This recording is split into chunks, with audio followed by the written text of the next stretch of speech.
वृंदावन बिहारी लाल की जय। श्री यमुना महारानी की जय।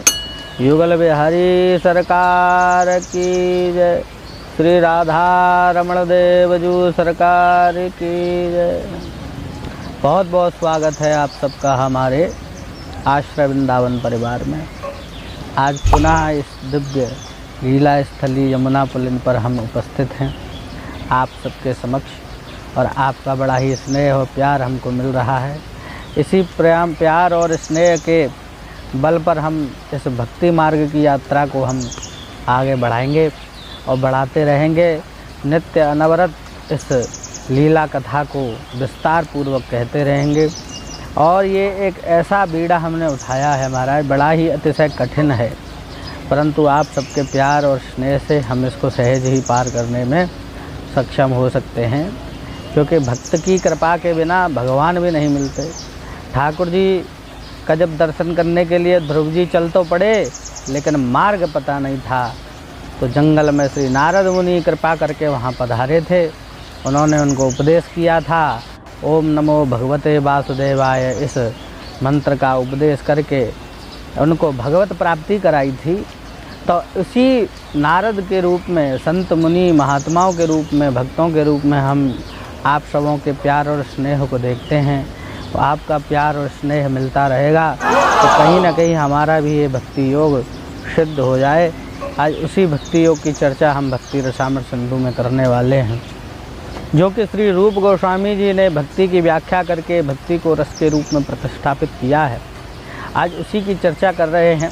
विगत 6 भाग हमने देखे हैं क्रम से, जिनमें कि पूर्व भाव का वर्णन चल रहा है भक्ति रसामृत सिंधु का। 4 भाग आपको बताए हैं, पूर्व, दक्षिण और पश्चिम और उत्तर भाग से 4 भाग इसमें हैं, और क्रमशः 4, 5, 5 और 9 लहरियों में वर्णन किया है। तो प्रथम भाग चल रहा है और उसमें प्रथम लहरी में आपके हम भक्ति के लक्षणों पर चर्चा कर रहे थे। तो भक्ति की जो साधन, भक्ति के 2 लक्षण हमने बता चुके हैं, क्लेश अग्नि सुविधा मोक्ष लघुताकृत दुर्लभा सांद्रानंद विशेषात्मा श्री कृष्णाकर्षणी चसा। ये जो भक्ति के 6 लक्षण हैं, इनमें से 2 पर हम पूर्णतः व्याख्या दे चुके हैं। आप सब लोगों ने अगर वो नहीं देखी है तो आप हमारे पिछले भाग में जा कर के वो आराम से आप देख सकते हैं। आज हम चर्चा करेंगे क्लेश अग्नि सुविधा मोक्ष लघुताकृत सुदुर्लभा।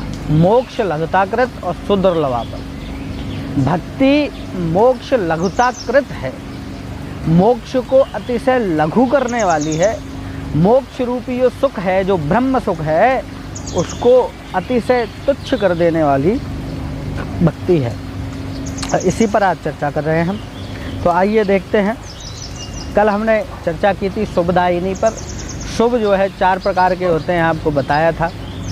उनमें जो अंतिम था वो सुख था, और सुख 3 बताए थे, सुखम वैषयिकम ब्रह्म ऐश्वर्यम चेति तत्रधा।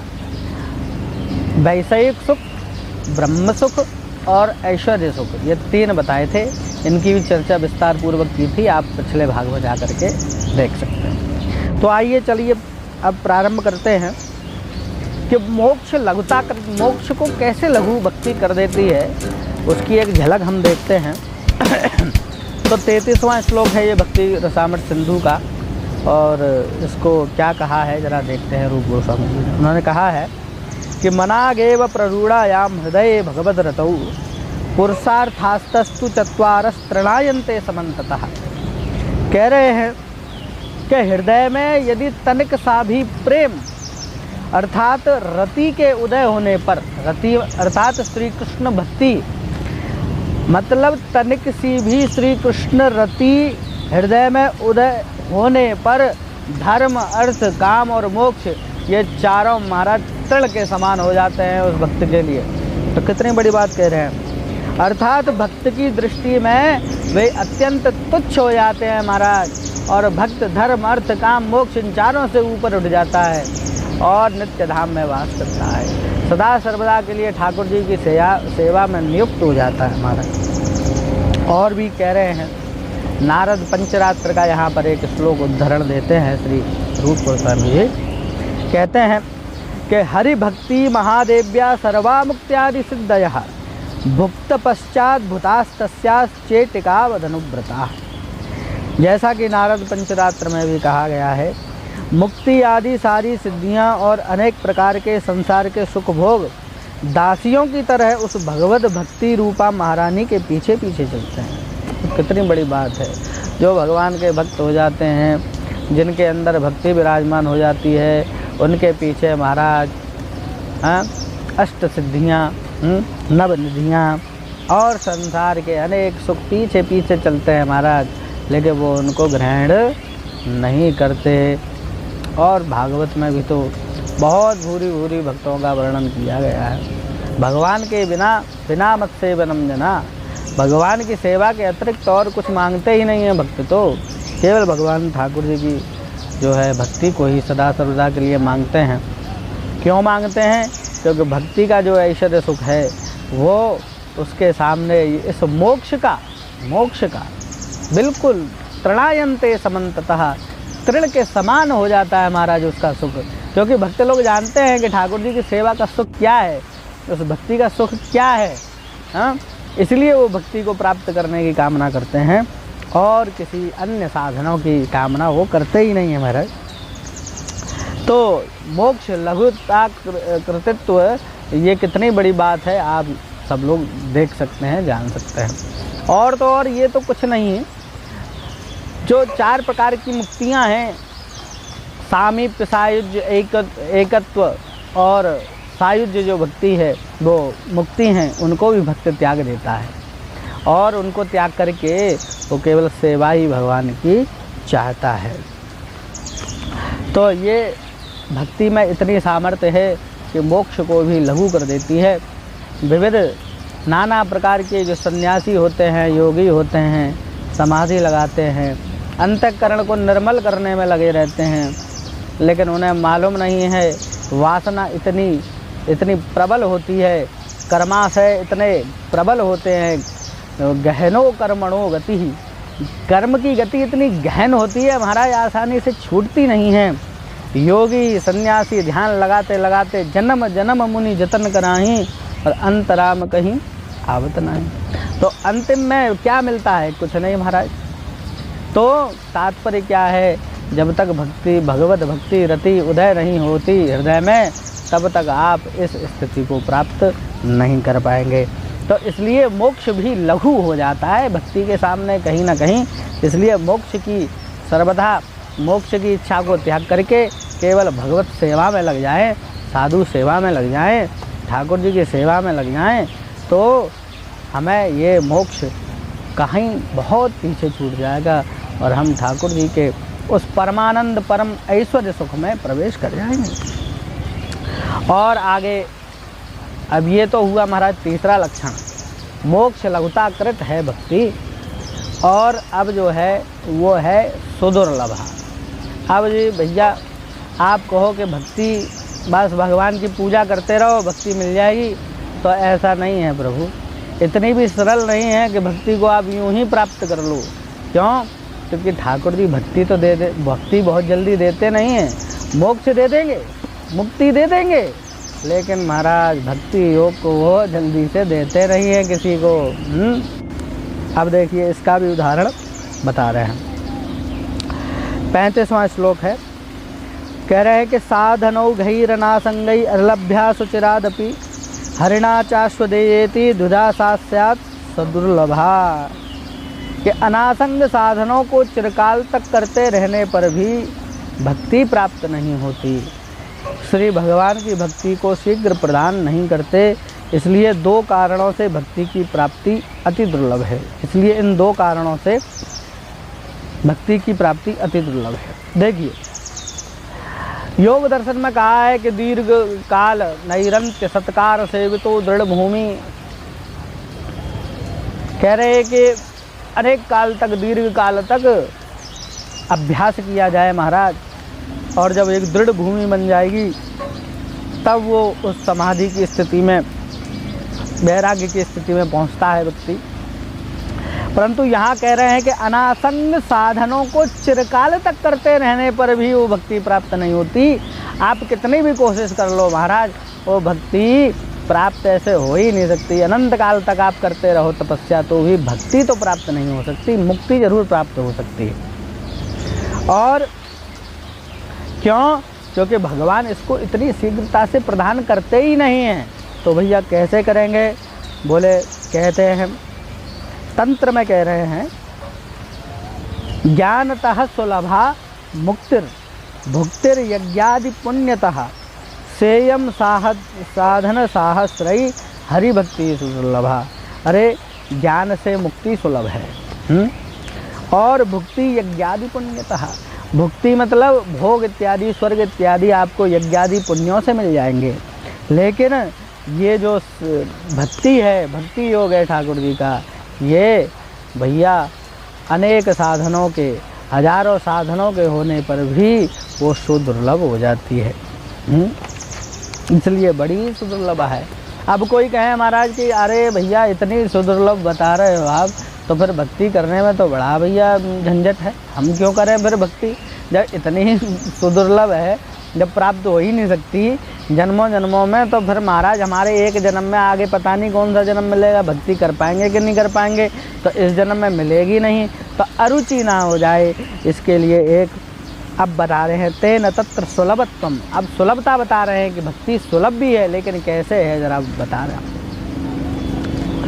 शृण्वतः श्रद्धया नित्यम गृणतश्च स्वचेष्टितम नाति दीर्घेण कालेन भगवान विशते।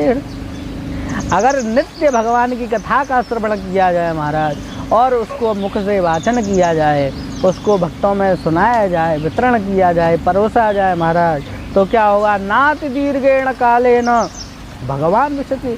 बहुत ही अदीर्घ काल में भगवान हृदय में प्रवेश कर जाएंगे, तुरंत भक्ति का उदय हो जाएगा महाराज। लेकिन क्या करना पड़ेगा उसके लिए? बता दिया। बोले श्रवणवतः श्रद्धया नित्यम, नित्य कथा श्रवण करें, भगवान की लीला कथाओं को नित्य श्रवण करते रहें। अगर ये नहीं करेंगे महाराज तो भक्ति प्राप्त नहीं हो सकती। भक्ति प्राप्त होने का साधारण सा एक सबसे बढ़िया उपाय बता दिया। क्या? बोले श्रवणवतः श्रद्धया नित्यम, श्रद्धापूर्वक सुनना चाहिए। यदि श्रद्धापूर्वक नहीं सुनेंगे तो शायद वो भक्ति प्राप्त आप नहीं कर पाएंगे। तो दो कारणों से भक्ति सुदुर्लभ है। एक पहला बताया कि अनासंग साधनों को चिरकाल करते रहने पर भी भक्ति प्राप्त नहीं होती, और दूसरा कारण ये है कि भगवान इतनी शीघ्र इस भक्ति योग को प्रदान नहीं करते। तो इसके पहले का उदाहरण हमने आपको बताया कि ज्ञानतः सुलभा मुक्तिर, कि अनासंग साधन का तात्पर्य क्या है? अनासंग साधन का तात्पर्य है कि श्रद्धा, साधु संग, भजन क्रिया आदि के बाद आसक्ति, निष्ठा और रुचि उदित हुआ करती है। यदि साधन ऐसा है कि उसमें आपकी आसक्ति ही नहीं है, रुचि ही नहीं है, तो जब रुचि नहीं है, जबरदस्ती उस कार्य को आप कर रहे हैं, तो उस साधन के चिरकाल करते रहने पर भी आपको ठाकुर जी के प्रति रुचि उदित नहीं होगी। और रुचि जब उत्पन्न नहीं होगी साधु संग, संकीर्तन इत्यादि में, तो उससे फिर आपको आगे की भक्ति भी प्राप्त नहीं हो सकती। और दूसरा बताया कि भगवान इतनी जल्दी उसको देते नहीं हैं। उसका उदाहरण देते हैं श्रीमद् भागवत के 5वें स्कंद के 6वें अध्याय के 18वें श्लोक में कि राजन पतिर गुरुरलम भवताम यदूनाम दैवम प्रियः कुलपति क्वच किंकरो वः अस्त्वेव मंग भगवान भजताम मुकुंदो मुक्तिम ददाति करहिचित स्मन भक्ति योगम। मतलब ठाकुर जी अपने पांडवों एवं यादवों के पालक, गुरु, उपदेष्टा, उपास्य, प्रेमी तथा नियंता हैं। अधिकंतु वे किंकर रूप में आज्ञाकारी भी बन जाते हैं, परंतु इतना होने पर भी वे कभी कभी उनको भक्ति योग देते भी नहीं हैं, कभी कभी देते भी नहीं हैं और कभी कभी दे भी देते हैं। भगवान की इच्छा के ऊपर निर्भर है। जितना प्रेम प्रगाढ़ होगा उतना ही ठाकुर जी को वो आकर्षित करेगा। तो यहाँ से करहिचित शब्द का जो अर्थ निकलता है वो ये है कदहिचित, मतलब कभी दे देते हैं। ऐसा नहीं कहा कि कदहिचिदपि, मतलब कभी भी नहीं देते हैं, ऐसा नहीं कहा। यह इसका तात्पर्य है कि कभी कभी दे देते हैं। वो कब दे देते हैं? बोले सासंग साधन रूप साक्षात भक्ति योग में जब तक गाढ़ासक्ति नहीं होती। गाढ़ासक्ति हो जाएगी, जब आसक्ति हो जाएगी ठाकुर जी के संकीर्तन में, साधनों में साक्षात रूप से, उसके बाद उसको वो भाव भक्ति को प्रदान कर देते हैं और भाव भक्ति के बाद साध्य रूपी भक्ति प्राप्त हो जाती है। और जब तक भुक्ति और मुक्ति इन साधनों में, इन लक्ष्यों में आपकी दृष्टि बनी रहेगी तो उसके बाद तो महाराज कभी भक्ति प्राप्त हो ही नहीं सकती, चिरकाल कर तक रहने पर भी। तो इसी को दोनों कारणों में बताया है, इसलिए भक्ति दुर्लभ है। ठीक है, तो हमने आपको 4 लक्षण यहाँ बता दिए हैं, 2 साधन भक्ति के और 2 भाव भक्ति के। अब 2 साध्य भक्ति के बचे हैं, सांद्रानंद विशेषात्मा और श्री कृष्णाकर्षणी चसा। ये 2 और बचे हैं, इनका भी वर्णन हम लोग करते हैं। तो देखिए, सांद्रानंद विशेषात्मा का अर्थ क्या है, इसको समझिए। सांद्रानंद विशेषात्मा का अर्थ है कि घनीभूत आनंद स्वरूप। घनीभूत आनंद स्वरूप क्या कह रहे हैं इसके बारे में? बोले ये क्या है? बोले ब्रह्मानंदो भवेदेश चेत परार्ध गुणीकृतः नैति भक्ति सुखाम्बोधे परमाणु तुलामपि। अरे परार्ध क्या होता है? ब्रह्मा जी की आदि आयु को परार्ध कहते हैं। आप जानते ही हैं ब्रह्मा जी की आयु कितनी है। जब महाराज ये चारों युग 1000 बार निकल जाते हैं, 1000 बार इनकी चौकड़ी निकल जाती है, तब ब्रह्मा जी के 12 घंटे होते हैं महाराज। और इतनी बड़ी रात्रि होती है महाराज, तो 2000 बार जब ये चारों युग निकल जाते हैं तब क्या होता है? बोले ब्रह्मा जी के 24 घंटे होते हैं। और ऐसे जब 50 साल निकल जाएं, इतने समय तक यदि तप किया जाए, ब्रह्म सुख का आनंद लिया जाए, तो वो जो सुख है ब्रह्म सुख, वो भक्ति सुख सागर के परमाणु के तुल्य भी नहीं है। अब आप समझिए भक्ति सुख सागर का आनंद कितना होगा महाराज। हाँ, ब्रह्मा जी की आदि आयु परार्ध पर्यंत तक ब्रह्म सुख लिया जाए, वो श्री भक्ति रूपी महारानी के एक परमाणु के तुला के बराबर भी नहीं है। तो इससे बड़ा और क्या भक्ति का सांद्रानंद, घनीभूत जो आनंद है उसका और क्या वर्णन किया जाए महाराज। आगे हरि भक्ति सूर्योदय में भी कहते हैं कि त्वत्साक्षात्कार करणाह्लाद विशुद्धाभ्यस्थितस्य मे सुखानि गोस्पादयन्ते ब्राह्मण्यापि जगद्गुरु। और भावार्थ दीपिका में भी कहते हैं कि त्वत्कथामृत पाथोधौ विहरन्तो महामुदः कुर्वन्ति कीर्तनः केचित् चतुर्वर्गतृणोपमम्। अरे जगद्गुरु भगवान मैं साक्षात्कार सुख के निर्मल सागर स्वरूप आप में अवस्थान कर रहा हूँ। आप मुझे सारे ब्राह्म सुख भी गौखुर के समान अति क्षुद्र दिखलाई देते हैं। जब भगवान के स्वरूप का आनंद लिया जाता है महाराज, तो जो अन्य सारे सुख हैं, ब्रह्म सुख इत्यादि, वो गोखुर जैसे जिसको छलांगने में कोई दिक्कत नहीं होती, और समुद्र के सामने गोखुर की क्या महानता है। तो जैसे गोखुर में कहीं पानी भरा हो और इधर क्षीर सागर महाराज समुद्र भरा हो, जो उनकी तुलना नहीं हो सकती। गोखुर के समान तो महाराज मोक्ष का जो सुख है, ब्रह्म सुख है, वो आनंद दिखाई देता है। और जो ठाकुर जी के स्वरूप का जो आनंद है वो महाराज समुद्र के समान दिखाई देता है। तो इतना बड़ा अंतर बताया। और भावार्थ दीपिका में कहा, श्रीधर स्वामी पाद ने लिखा कि आपके कथामृत के सागर में विचरण करने वाले परमानंद में मग्न हुए कोई पुण्यवान महासौभाग्यशाली भक्तजन धर्म अर्थ काम मोक्ष इन चारों पुरुषार्थों के तृण के समान तुच्छ समझते हैं। श्रीधर स्वामी पाद कहते हैं। अच्छा जी, अब आपने देखा कि कितना बड़ा ये सुख है, सुख का सागर है। इतना भक्त क्यों इतने श्रेष्ठ होते हैं, आनंद में क्यों लिप्त रहते हैं। उन्हें किसी के पूरे संसार में किसी की आवश्यकता नहीं, केवल ठाकुर जी से महाराज संबंध है उनका।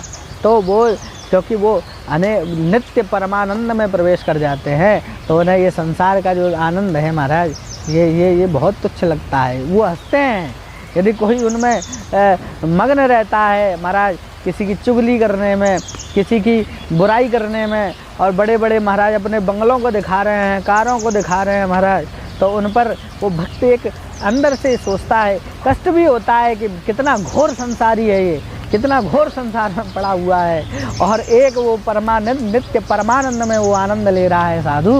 वो इसलिए महाराज विदेशों से आज हमारे पास क्यों आते हैं लोग, क्यों ये अमेरिका, जर्मनी, जापान हैं, ये लोग क्यों यहाँ पर आकर्षित हो रहे हैं? क्योंकि उन्हें मालूम है कि जो ये लोग जो घूम रहे हैं ये बाहरी दिखावे में घूम रहे हैं, और जो हम घूम रहे हैं महाराज वो अध्यात्म में घूम रहे हैं, अंदर के आनंद में सदा मग्न है। हमें किसी वस्तु की आवश्यकता नहीं आनंदित रहने के लिए। सर्वप्रथम बात यह है, क्यों? क्योंकि हमारे पास ठाकुर जी हैं, और जिनके पास ठाकुर जी हैं महाराज, और उन्हें किसी आनंद की आवश्यकता ही नहीं पड़ती है। अब भक्ति को बता दिया कि भक्ति सांद्रानंद विशेष आत्मा है, घनीभूत सुख का सागर है। इसमें एक बार जो घुस गया महाराज वो नित्य परमानंद में लीन हो जाता है। तो ऐसी भक्ति महारानी। और आगे बता रहे हैं श्री कृष्णाकर्षणी, श्री कृष्ण को आकर्षित करने वाली है ये भक्ति। ये जो साध्य भक्ति है, अंतिम जो लक्षण बता रहे हैं, सांद्रानंद विशेषात्मा और श्री कृष्णाकर्षणी चसा, ये जो दो लक्षण हैं ये साध्य भक्ति के हैं महाराज। तो ये जो अंतिम है श्री कृष्णाकर्षणी बता, बोले ये जो श्री कृष्णाकर्षणी है ये बड़ी अद्भुत है महाराज। इसका वर्णन करते हुए कहते हैं 41वें श्लोक में कि कृत्वा हरिम प्रेम भाजम प्रिय वर्ग समन्वितम भक्तिर्वशी करोति इति श्री कृष्णाकर्षणी मता।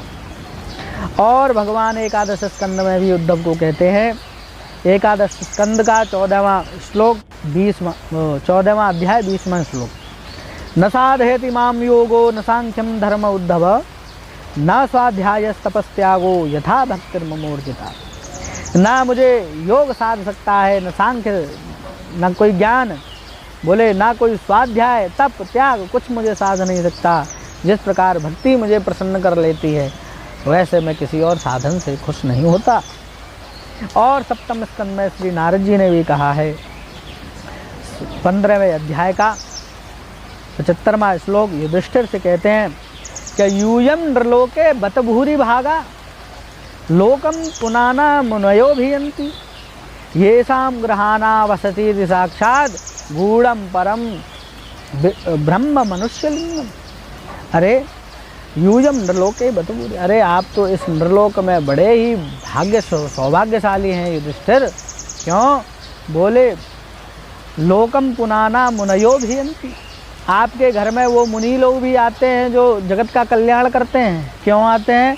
बोले ये शाम ग्रहाना बसती साक्षात, क्योंकि आपके घरों में कौन बस रहे हैं? बोले गूढ़म परम ब्रह्म मनुष्यलिंगम, साक्षात परम पुरुष परमात्मा ब्रह्म, और आपके घर में आकर के मनुष्य रूप में महाराज विचरण कर रहा है। तो आपसे बड़ा सौभाग्यशाली और कौन होगा? और वो क्यों आए?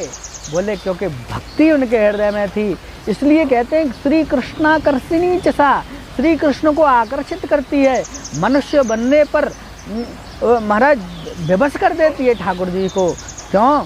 क्योंकि देखिए आप उदाहरण देखिए युधिष्ठिरों के घर कैसे ठाकुर जी उनके आगे आकर के अर्जुन का रथ हाँक लिए महाराज, नौकर बनने के लिए तैयार हो गए। और यही श्री कृष्ण का आकर्षकत्व है और इसी का वर्णन किया।